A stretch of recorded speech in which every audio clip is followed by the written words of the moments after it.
They mocked him, they underestimated him. They thought he wouldn't fight back.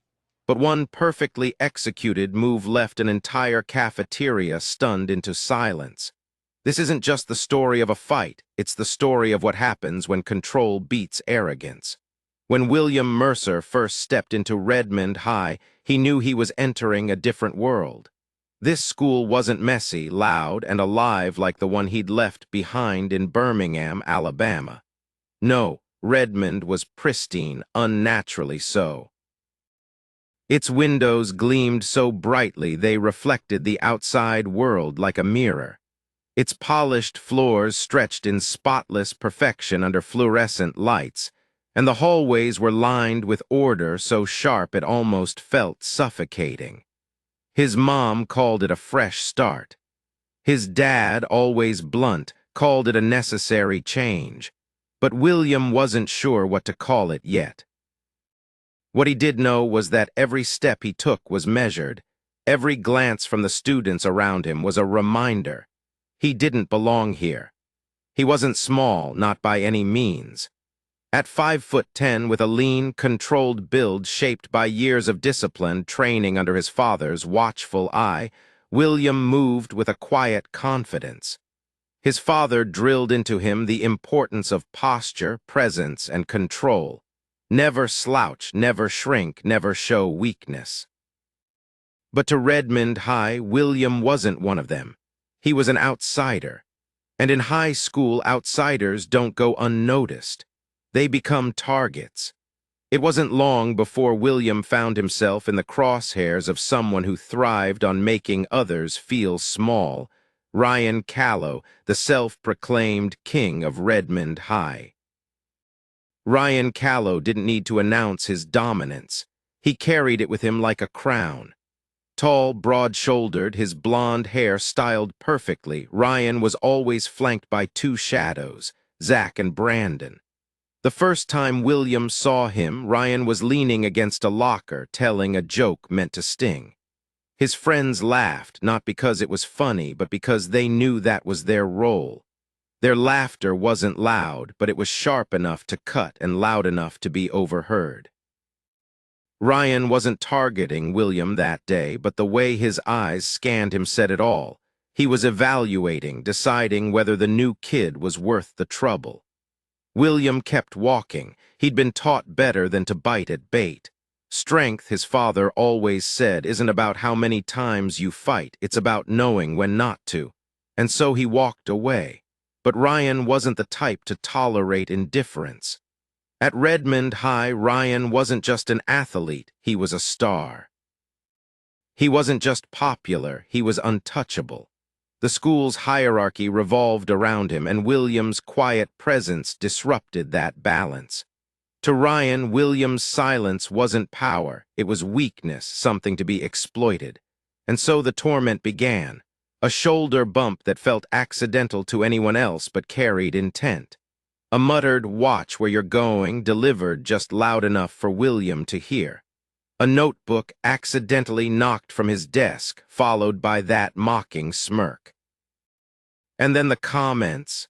Veiled insults, digs wrapped in stereotypes, remarks meant to sting but never loud enough to warrant a teacher's discipline. It was all a game to Ryan, and William was the chosen opponent. But what Ryan didn't realize was that William wasn't playing.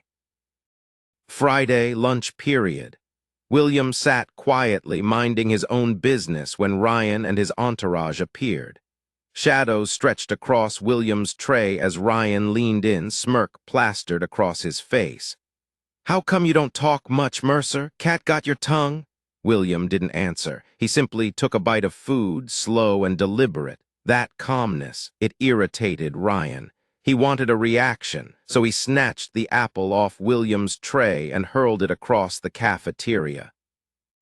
The dull thud of fruit against the wall silenced conversations. Heads turned. The crowd waited. William set his fork down, looked up, and locked eyes with Ryan for the first time all week. Ryan mistook it for hesitation. With exaggerated flair, he shoved William's shoulder. The sound carried across the room. "Come on, Mercer, do something." The cafeteria froze. Trays stopped clattering. Even the lunch staff paused mid-motion. William inhaled deeply, his father's words echoing in his mind. "Don't fight with anger, fight with control." He pushed his chair back and rose, not in a rush, not in panic, but with the ease of someone stretching before a warm-up.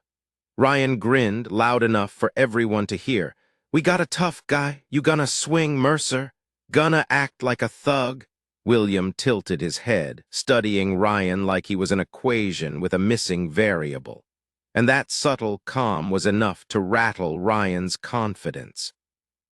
The smirk wavered just slightly, but Ryan wasn't done. He shoved William again, and that's when everything changed. Before Ryan's shove could fully land, William's hand shot up like lightning, clamping onto his wrist with precision. His other hand locked onto Ryan's elbow.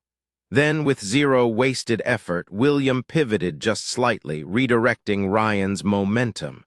The result was devastating. Ryan's feet left the ground, his back slammed against the cafeteria floor, and in a single motion the self-proclaimed king was dethroned. Silence, pure, stunned silence. Ryan gasped, shocked, eyes wide as if he couldn't believe what had just happened. His friends froze, unsure whether to step forward. William didn't even look at them. Crouched down next to Ryan, voice low, calm, controlled. "Don't touch me again." No threats, no insults, just a statement, and that made it worse. Ryan wasn't beaten in a fight, he was dismissed like an afterthought. William stood, brushed his hands off as though he'd simply moved a chair and picked up his tray. He didn't look back as he walked away. The cafeteria stayed frozen until someone whispered, "Holy," and the floodgates opened. Whispers spread like wildfire. Students buzzed with excitement. Phones had captured the moment. Texts were already being sent, and within minutes the story was alive. Ryan, still sitting on the floor, clenched his jaw, fists trembling. Because he knew by the time the final bell rang, everyone would know. William Mercer had dropped him, and not with fists or fury, but with one clean, controlled move.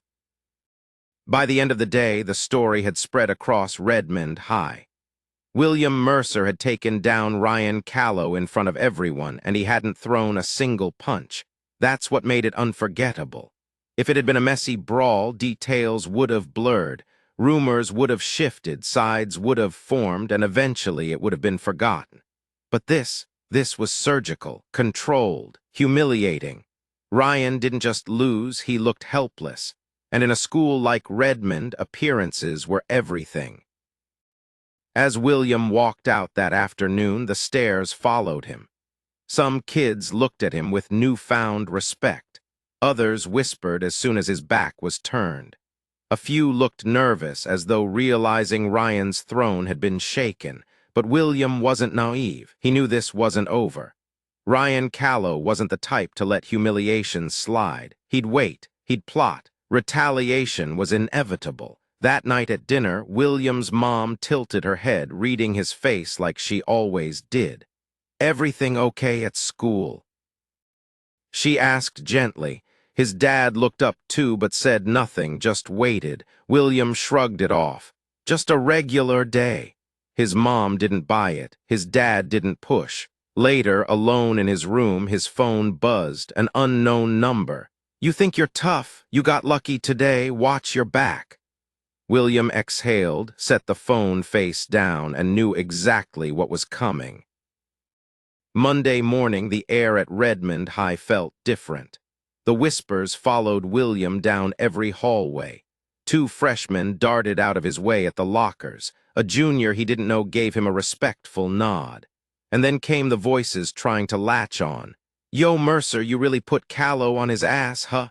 Dude, I heard you barely even touched him. He just dropped like a sack of bricks. You got hands like that and you don't even talk. That's cold, man." But William knew the truth. This wasn't respect, it was entertainment. To them, he wasn't a person. He was a rumor come to life. a spectacle, and that's when he saw Ryan standing near the main entrance, flanked by Zach and Brandon as usual, but something was off. The cocky smirk was gone, the confidence stripped. His jaw was tight, fists clenched at his sides. For half a second, Ryan met William's gaze, then looked away, almost a sign of surrender, almost. But William knew better. Guys like Ryan didn't just fold. They waited for the right moment. At lunch, the tension was even heavier. William felt every eye in the room on him. Kids were waiting, expecting round two, but Ryan wasn't there. His table sat empty. William thought maybe the storm had passed until someone new sat across from him. A girl, Ava Sinclair, sharp eyes, confident posture, the type of student who wasn't afraid to stand alone. She studied him for a moment before speaking. "You know, you didn't just beat Ryan. You humiliated him." William stayed silent, taking a bite of food. "He picked the fight," he said finally. Ava smirked. "Yeah, but you ended it, and that's worse for him. Be careful. Ryan's dad, he's on the school board. You think he's just gonna let this go?" William's expression didn't flinch. "Does it look like I care?" Ava shook her head. "You should." Then she stood, leaving William with a warning that stuck more than Ryan's threats. This wasn't over, and the fight ahead wouldn't be physical. By Wednesday, Ryan's silence wasn't victory, it was strategy. He wasn't smirking, wasn't taunting, wasn't doing anything. He was erasing William. For some, that would have been enough, but William felt the unease creeping in. Ava confirmed it after school. "Ryan's dad is trying to get you expelled," she said bluntly. William raised a brow. "For WH. "What doesn't matter," Ava shot back. "He's saying you attacked Ryan, that it was unprovoked. He's pulling strings." William wasn't surprised. He'd seen this before, just in different ways, in different places. The rules never applied equally. A white kid starts something, a black kid finishes it, and suddenly the narrative flips. His jaw tightened, but instead of anger, he felt clarity. "So what do I do?" Ava leaned in. "Fight back, not with fists, with proof." That night, William went to work. Screenshots of texts. Video footage of the cafeteria incident, the full thing, not just the takedown, witnesses willing to speak up. By morning, he had everything, and he wasn't alone. Ava was with him, so were two other students, kids who barely knew him but knew the truth. Together, they walked straight into the principal's office. When the meeting was over, Ryan's dad hadn't won. William wasn't expelled. He wasn't suspended. Nothing stuck. The truth wasn't just on his side, it was undeniable. Ryan didn't show his face at school for the rest of the week. When he finally did, he was different. Quieter, smaller, not afraid of William, but aware. Aware that he'd been beaten where it mattered most. William never asked for a fight. He never wanted the attention, the whispers, the spectacle. All he wanted was to exist, to move forward without being tested, without proving himself again and again. But some people only learn through consequences. And when you show them what you're capable of, they don't forget. Redmond High didn't forget. Ryan Callow didn't forget. And William Mercer proved something that day, that real strength isn't about fists or fury. It isn't about throwing the hardest punch. It's about control, about standing your ground when someone tries to strip it from you. And when the lies come, it's about making sure the truth is louder. William didn't win because he was stronger. He won because he was disciplined, because he knew when to act and when to walk away. And in the end, that's what turned the tide. So maybe this isn't just a story about high school, maybe it's about all of us. Because at some point, we all face a moment where silence feels easier, where walking away feels safer. But sometimes the moment demands more. Sometimes you have to show exactly who you are. And when you do, the world won't forget it.